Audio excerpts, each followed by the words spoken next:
Selamat pagi guys, ketemu lagi di channel YouTube Palembang Update TV. Sebelum nonton jangan lupa subscribe guys, agar channel ini terus berkembang dan membagikan info terbaik bagi kalian. Kali ini kita akan bahas dampak dari virus corona di Pasar 26 Ilir.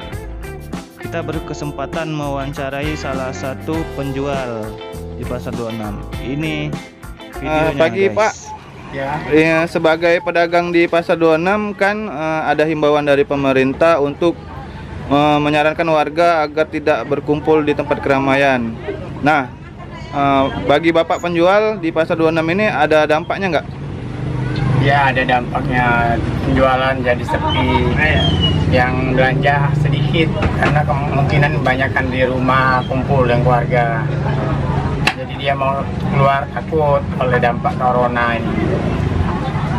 Jualannya sepi.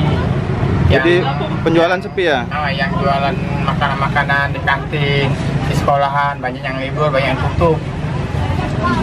Jadi harapannya gimana sebagai penjual? Ya, harapannya semoga dampak dari corona ini cepat berakhir dan penjualan normal kembali. Oke, terima kasih. Oke guys, itu kita wawancari salah seorang penjual di Pasar 26. Berikut suasana pagi ini di Pasar 26. Tampak jalanan di Pasar 26 cukup sepi, tidak seperti biasanya yang selalu ramai dan sampai tidak bisa lewat karena ramai. Terlihat di video masih sedikit agak bisa lewat ya.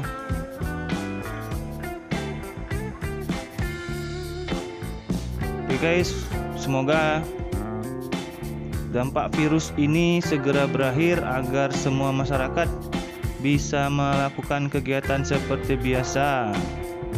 Bagi yang bekerja bisa mencari rezeki untuk keluarganya kembali.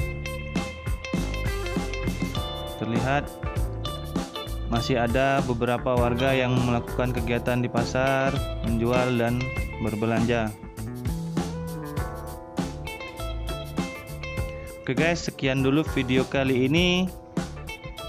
Jangan lupa lonceng agar bisa tahu video terbaru dari kami selanjutnya.